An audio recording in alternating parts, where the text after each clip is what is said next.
Tonight's the night that we finally answer the question: how dangerous is Dexter's Miami? The Miami of the show Dexter is very similar to ours. It has the same music, the same culture, the same food, in the same place. But there is one key difference. It has Dexter. And Dexter is a serial killer, and he's killed 135 people. And all of those people he killed are killers who have also killed people. That's a lot of killing for one place. But Miami is a big city, and it does have its fair share of crime. Is Dexter's Miami really that bad? Well, let's take a look at the numbers. I've gone over and found statistics for crime in the city of Miami for the 6 years the show is based in, and taken data from the show Dexter itself to answer the question once and for all. How dangerous is Dexter's Miami? So before we start, if you have not seen Dexter, go watch it. It's a great show and a lot of fun. It was actually one of the first shows I ever followed week by week, and has a very special place in my heart because of that. It's a show about a lovable serial killer who kills, well, serial killers. Which means every episode there is a new killer out there. Now, I will try to avoid spoilers as best I can, and I won't be discussing plot, so don't worry if you haven't seen the show yet. However, once you do start watching, you will fully understand the point of this video. Every single Dexter fan has thought to themselves at some point, how does this city have so many serial killers in it? Is that really possible? Well, let's find that out together.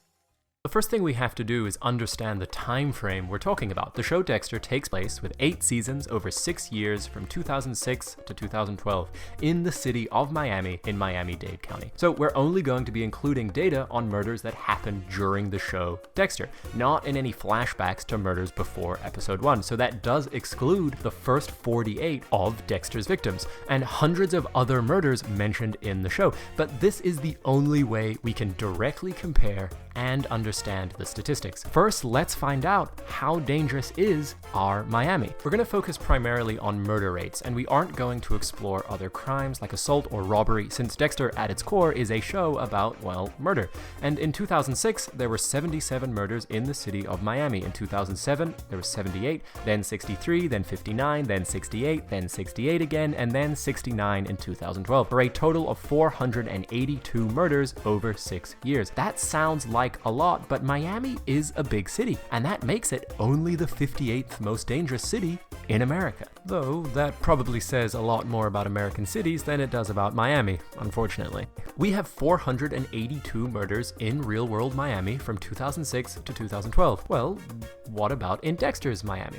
Let's start with Dexter. Dexter himself, by the end of season 8, has killed 135 people. We know this because of information given in the show. We see the number of blood slides Dexter has collected. He said that he kills 1 person a month. Then we also see kills shown and kills mentioned during the Bay Harbor Butcher investigation in season 2. Now, 48 of his murders took place before 2006, so we're going to exclude them, which means from 2006 to 2012, Dexter committed 87 murders. Now, if Miami was able to report 100% of murders, which it isn't, unfortunately, but for the purpose of this study, let's pretend that all murders are being reported accurately, both in Dexter's Miami and in ours. Then with that number, Dexter would have committed 18.5% of the murders in Miami during the run of the show. But we have to remember something. Dexter kills killers, and every single one of those killers is killing in Miami, which means over the course of the entire show, there are 739 total deaths.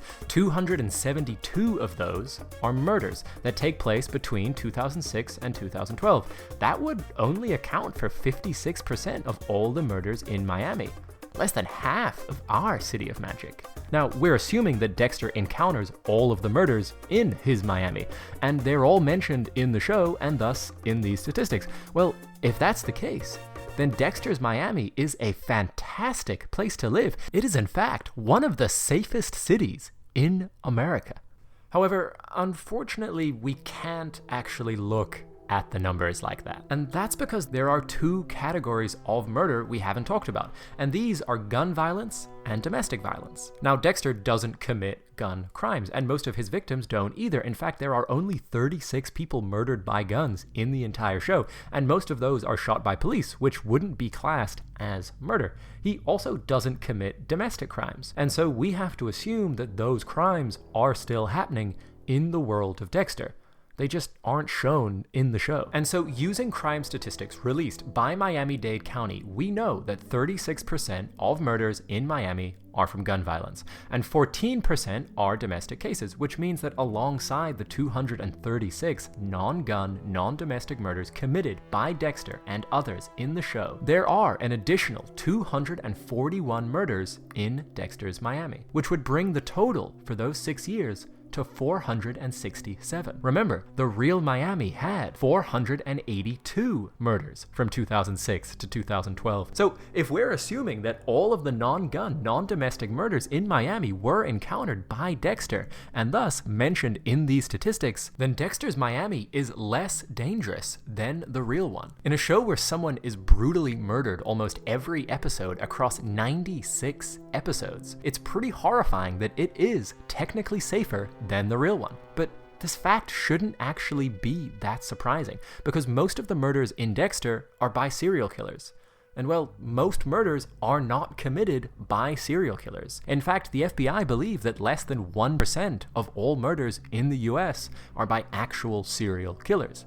So if we're assuming that all murder in Miami is done by Dexter and those he encounters, then we would be cutting out the majority of violence that would exist in the real world. That just isn't how most murder happens, even though we might wish it was. Sadly, you're far more likely to be murdered by a member of your own family than by a serial killer, which means I'll be keeping a very close eye on my girlfriend from now on. I want to thank you guys so much. Surprise, motherfucker! In July of 1976, a man named David Berkowitz, the son of Sam, committed his first murder. In the outer boroughs of New York City over the next year, he would kill 5 more times and injure 7 others. He became the center of one of the largest manhunts in the history of the United States. He wrote bizarre letters to the police and the press. He seemed to relish the fear that gripped an entire city. And oh boy, was the city afraid. Son of Sam killed young women with wavy brown hair, so the sale of wigs skyrocketed. He killed at night, which meant the famous clubs and discos of Queens and the Bronx emptied. No one was dancing or partying. Groups of vigilantes were roaming the streets hunting for him. The New York tourism industry had ground almost entirely to a halt, while the media frenzy was so intense it stretched well beyond New York City across the entire world. Even in the Soviet Union, people were reading about and afraid of the son of Sam. He was a serial murderer. But the son of Sam did more than just take 5 lives. He trapped a city of millions in a catatonic fear. After his capture, the NYPD was forced to undergo major changes. New laws were introduced across the entire United States. Even the very nature of the news was changed. The press had turned Son of Sam into a kind of demon in the night that everyone should be afraid of. Now, the press has always known, of course, that fear sells papers, but they'd never realized just how much it could sell. Before 1976, local crime stories were largely ignored by national papers and news stations and were focused on only by local reporters, almost as an afterthought. Son of Sam changed that. His reign of terror transformed the news into the tabloid sensationalism, well, we know and love today. Think about that. How one serial killer, over a period of a single year, with 5 victims, radically impacted an entire city. He changed people's daily habits, impacted businesses, and led to an almost total shutdown of daily life. In Dexter, every season, and thus every year, has a new serial killer. Over the 8 seasons and 6 in-world years, Dexter's Miami has 9 major serial killers, and many more minor ones. Every single year for those 6 years, there is a major police investigation and statewide public manhunt. In 2006, there was the Ice Truck Killer, described by Lieutenant LaGuerta as the worst serial killer in the history of Florida. A guy who not only kidnapped 2 people, one of those being a police officer, which led to another massive manhunt, he also murdered at least 15 people, and then publicly displayed their mutilated corpses across the city, one of which was left in Miami's hockey stadium. That had to make the news. Almost every episode in season 1 mentions a press release about the killings. We see people talking about it and the news reporting on it, which means the city is very aware of the Ice Truck Killer. You could argue that because the Ice Truck Killer only killed prostitutes and not random women in the street, there wasn't that same fear for your own lives, and so you wouldn't have had the same level of panic that we got with Son of Sam. But less than 1 year later, a diver discovered 18 dismembered bodies in bags underwater, leading to the Bay Harbor Butcher investigation, which means we now have, once again, a new record for the worst serial killer in Florida history. And once again, there is a massive manhunt, mentions of media frenzy in every episode. Hell, even the FBI has arrived now. There is no way that people aren't talking about the new serial killer. In fact, 2 new serial killers in 2 years. That has never happened before in history, so people are definitely talking about it. But wait, there's more. The next year, we get the Skinner, then the Trinity Killer, then the Barrel Girls Killers and the Doomsday Killer. Then we've got Isaac Sirko of the Koshka Brotherhood in season 7. Then the Phantom Arsonist, who burned 10 people to death, including an entire bus. Then, of course, we've got the Brain Surgeon. 9 serial killers with 9 massive public manhunts with 9 media frenzies, all in 6 years. The fact that anyone still lives in Miami by season 8 is pretty unbelievable. If Son of Sam caused an entire city to go on lockdown, gangs of vigilantes to roam the streets, the clubs and bars to empty, and the people to stop dancing, then you would imagine that Dexter's Miami would be a lot more horrifying than the show seems to imply. However, an important thing to understand is that it wasn't Son of Sam who caused an entire city to go on lockdown. It was the media. It was the media who transformed Son of Sam from a sick man with a gun into an omnipresent threat that could kill anyone, anywhere, at any time. They created an atmosphere of fear, of terror. Every page of every paper on every day told you you should be afraid. There's a monster out there. And only by reading our paper can you know what's going on and how to be safe. They stoked the fire of public fear, and they did it specifically to make money. Dr. Ronald M. Holmes, Professor Emeritus at the University of Louisville in the Department of Criminal Justice Administration, who's completed over 500 criminal profiles for police departments, said that he does believe that the press does help in the commission of some crimes, especially serial murder. There is evidence that shows that as the press have picked up on serial killers and started to analyze and over-report on the investigation and the fear, it motivates the serial killer to kill even more. The allure of media attention is too good for these sick men to ignore, and that is exactly what happened with Son of Sam.